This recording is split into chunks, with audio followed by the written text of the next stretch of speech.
মরহুমা দেশনেত্রী বেগম খালেদা জিয়ার নামাজে জানাজা ও দাফন পরবর্তীতে জানানো হবে। গণতন্ত্রের মা, বারবার হারানো গণতন্ত্র পুনরুদ্ধারে অবিসংবাদিত নেত্রী, মানুষের নাগরিক স্বাধীনতা, বাক ব্যক্তি স্বাধীনতা রক্ষার আপসহীন এক কিংবদন্তি তুল্য নেত্রী দেশনেত্রী বেগম খালেদা জিয়া আজ সকাল 6টায় রাজধানীর এভারকেয়ার হাসপাতালে ইন্তেকাল করেছেন। চিকিৎসক বৃন্দ যেটা ঘোষণা করেছেন 6টায়। ইন্না লিল্লাহি ওয়া ইন্না ইলাইহি রাজিউন। বাংলাদেশ জাতীয়তাবাদী দল বিএনপি এই হৃদয় বিদারক এবং মর্মস্পর্শী মৃত্যুতে গভীর শোক ও দুঃখ প্রকাশ করছে। দেশের জনগণের, দলের সর্বস্তরের নেতাকর্মী, বিভিন্ন রাজনৈতিক দল, পেশাজীবী সংগঠন সকলকে দেশনেত্রীর জন্য আল্লাহ রাব্বুল আলামিনের কাছে তার রুহের মাগফিরাত কামনার জন্য অনুরোধ করছি।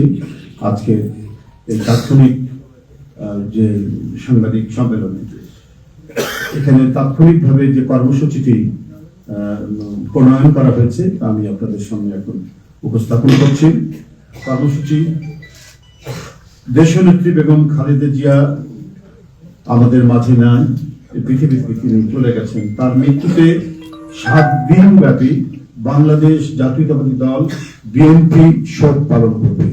7 দিন ব্যাপী বাংলাদেশ জাতীয়তাবাদী দল শোক পালন করবে।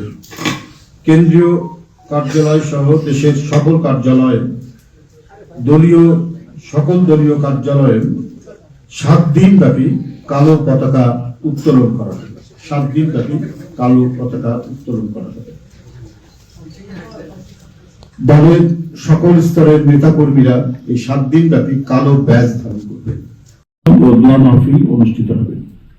কেন্দ্রীয়ভাবে গুলশান কার্যালয় ও নয়াপল্টনস্থ কেন্দ্রীয় কার্যালয়, কেন্দ্রীয়ভাবে গুলশানস্থ চেয়ারপারসনের কার্যালয় ও নয়াপল্টনস্থ কেন্দ্রীয় কার্যালয়ে এবং জেলা পর্যায়ের দলীয় কার্যালয়ে শোক বহি খোলা হবে।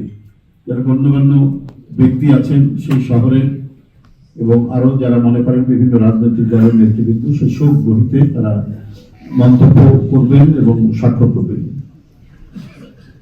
মরহুমা দেশনেত্রী বেগম খালেদা জিয়ার নামাজে জানাজা ও দাফন পরবর্তীতে জানানো হবে।